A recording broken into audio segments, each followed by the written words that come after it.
हरियाणा में गठबंधन की सहयोगी जेजेपी के राष्ट्रीय अध्यक्ष डॉक्टर अजय सिंह चौटाला ने कहा कि उन्हें उम्मीद है कि जल्द ही उनकी कानूनी बंदिशें दूर होंगी और वो खुद भिवानी से लोकसभा का चुनाव लड़ेंगे। हरियाणा में गठबंधन सरकार के भविष्य को लेकर बयान देने वाले बीजेपी के वरिष्ठ नेता चौधरी वीरेंद्र सिंह से डॉक्टर अजय चौटाला ने सवाल किया है कि चौधरी वीरेंद्र सिंह ये बताएं कि उनकी बीजेपी में क्या हैसियत है। हिसार में डॉक्टर अजय चौटाला से खास बातचीत की total news associated editor doctor Mahesh Kumar ने आपको दिखा रहे हैं।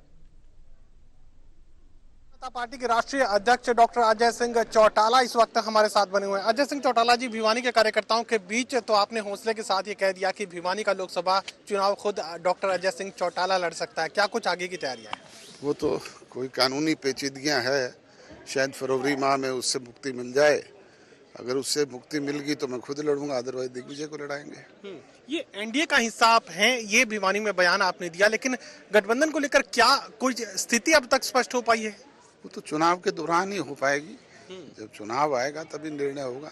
जेपी नड्डा जी ने आज शुरुआत कर दी है रोड शो की पंचकुला से, तो ऐसे में अब जननायक जनता पार्टी किस तरीके से गठबंधन में साथ चलेगी और आगे क्या कुछ आप लोग निरंतर फील्ड में हैं। 6 जनसभाएं अब तक हो चुकी है, कल करनाल में रैली है और ये सिलसिला जारी रहेगा। भिवानी की जमीन पर एक बार फिर से आप कह रहे हैं कि उम्मीदवार के रूप में उतरेंगे, तो कह सकते हैं कि लोकसभा में हिस्सेदारी कितनी भारतीय जनता पार्टी से आप लोगों को लगता है? क्योंकि हिसार लोकसभा सीट को लेकर दावा तो पहले ही सामने रखा है। चुनाव के दौरान ही दोनों राजनीतिक दल बैठ के तय करेंगे।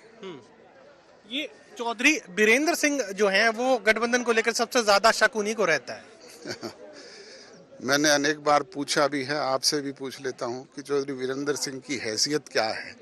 पहले तो वो अपने आप को स्पष्ट करें कि पार्टी में वो प्राइमरी मेंबर के अलावा कुछ है क्या उनके पास, और वो फैसला करने वाले कौन होते हैं। ये निर्णय तो दोनों पार्टियों का हाईकमान ने बैठ करके किया है। पूर्व मुख्यमंत्री भूपेंद्र सिंह हुड्डा घोषणाओं की बरसात कर रहे हैं। अगर सीएम बनेंगे तो हरियाणा में बहुत सारी बड़ी घोषणाएं, 500 रुपए में गैस का सिलेंडर का जिक्र वो कर रहे हैं, पुरानी पेंशन नीति का जिक्र वो कर रहे हैं, इतनी सारी घोषणाएं। राजस्थान में असर देख लिया आपने, वहाँ के मुख्यमंत्री ने भी बहुत घोषणाएं की थी, अनेक तरह के प्रलोभन लोगों को दिए थे, परंतु लोग अब इस बात को भली भांति समझते हैं कि ये प्रलोभन है, ना कि कुछ करने की स्थिति है। करने की स्थिति जब राज था तब तो कुछ किया नहीं, आज इस तरह की घोषणाएं करके लोगों को भ्रमित करने का काम करते हैं। चुनावी मौसम में ईडी की जो कार्रवाई है वो हरियाणा प्रदेश में बढ़ती नजर आ रही है। ईडी एक स्वतंत्र एजेंसी है, वो अपना काम करती है, जहाँ भी कोई कंप्लेंट मिलती है वो कार्रवाई करते हैं। मेरा आखिरी सवाल, आईएनएलडी को लेकर क्या कुछ स्थिति आपको नजर आ रही है? अब आईएनएलडी का क्या कुछ भविष्य है? मैं तो अनेक बार पहले भी कह चुका हूँ कि थोड़े समय के बाद लोग पूछा करेंगे कि एक होती थी आईएनएलडी।